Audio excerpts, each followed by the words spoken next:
லஞ்ச ஒழிப்புத்துறைக்கு இந்த அனுமதியானது வழங்கப்பட்டிருக்கிறது.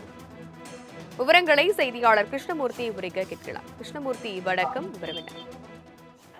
வணக்கம். முன்னாள் அமைச்சர் வைத்திலிங்கத்திற்கு எதிரான ஊழல் வழக்கில் மேல் விசாரணை நடத்த லஞ்ச ஒழிப்புத்துறைக்கு அனுமதி அளித்த சென்னை முதன்மை அமர்வு நீதிமன்றம் விசாரணையை முடித்து 3 மாதங்களில் அறிக்கை தாக்கல் செய்ய லஞ்ச ஒழிப்புத்துறைக்கு உத்தரவிட்டிருக்கிறது.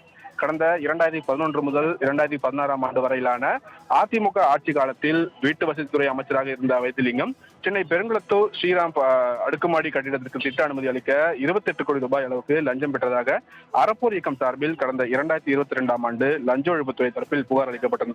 2 ஆண்டுகள் தாமதத்திற்கு பிறகு இந்த புகாரின் அடிப்படையில் 2024 ஆண்டு செப்டம்பர் மாதம் லஞ்ச ஒழிப்புத்துறை வழக்கு பதிவு செய்தது. இந்த வழக்கு சென்னை அமர்வு நீதிமன்றத்தில் நிலுவையில் இருந்தது. இந்த நிலையில் முன்னாள் அமைச்சர் வைத்திலிங்கத்திற்கு கடந்த ஜனவரி மாதம் திமுகவில் இணைந்தார்.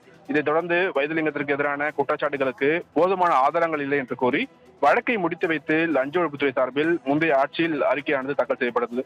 தமிழகத்தில் தற்போது ஆட்சி மாற்றம் ஏற்பட்ட நிலையில் முன்னாள் அமைச்சர் வைத்திலிங்கத்திற்கு எதிரான இந்த வழக்கை முடித்து வைத்த அறிக்கையை திரும்ப பெறவும் வழக்கில் மேல் விசாரணை நடத்த அனுமதி கோரியும் லஞ்ச ஒழிப்புத்துறை தரப்பில் தற்போது மனு தாக்கல் செய்யப்பட்டிருக்கிறது.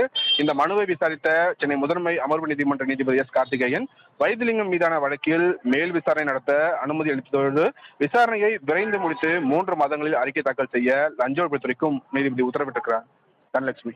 லஞ்ச ஒழிப்புத்துறைக்கு இந்த அனுமதியானது வழங்கப்பட்டிருக்கிறது.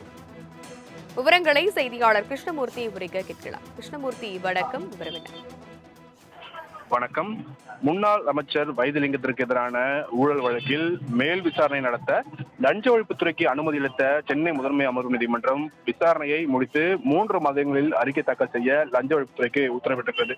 கடந்த 2011 முதல் 2016 ஆண்டு வரையிலான அதிமுக ஆட்சி காலத்தில் வீட்டு வசதித்துறை அமைச்சராக இருந்த வைத்திலிங்கம் சென்னை பெருங்குளத்தூர் ஸ்ரீராம் அடுக்குமாடி கட்டிடத்திற்கு திட்ட அனுமதி அளிக்க 28 கோடி ரூபாய் அளவுக்கு லஞ்சம் பெற்றதாக அறப்போர் இயக்கம் சார்பில் கடந்த 2022 ஆண்டு லஞ்ச ஒழிப்புத்துறை தரப்பில் புகார் அளிக்கப்பட்டது. 2 ஆண்டுகள் தாமதத்திற்கு பிறகு இந்த புகாரின் அடிப்படையில் 2024 ஆண்டு செப்டம்பர் மாதம் லஞ்ச ஒழிப்புத்துறை வழக்கு பதிவு செய்தது. இந்த வழக்கு சென்னை அமர்வு நீதிமன்றத்தில் நிலுவையில் இருந்தது. இந்த நிலையில் முன்னாள் அமைச்சர் வைத்திலிங்கத்திற்கு கடந்த ஜனவரி மாதம் திமுகவில் இணைந்தார். இதைத் தொடர்ந்து வைத்திலிங்கத்திற்கு எதிரான குற்றச்சாட்டுகளுக்கு போதுமான ஆதாரங்கள் இல்லை என்று கூறி வழக்கை முடித்து வைத்து லஞ்ச ஒழிப்புத்துறை சார்பில் முந்தைய ஆட்சியில் அறிக்கையானது தாக்கல் செய்யப்பட்டது.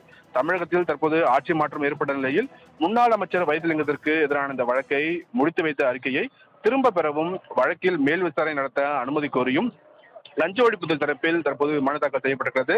இந்த மனுவை விசாரித்த சென்னை முதன்மை அமர்வு நீதிமன்ற நீதிபதி எஸ் கார்த்திகேயன் வைத்திலிங்கம் மீதான வழக்கில் மேல் விசாரணை நடத்த அனுமதி அளித்ததோடு விசாரணையை விரைந்து முடித்து 3 மாதங்களில் அறிக்கை தாக்கல் செய்ய லஞ்ச ஒழிப்புத்துறைக்கும் நீதிபதி உத்தரவிட்டிருக்கிறார். தனலட்சுமி.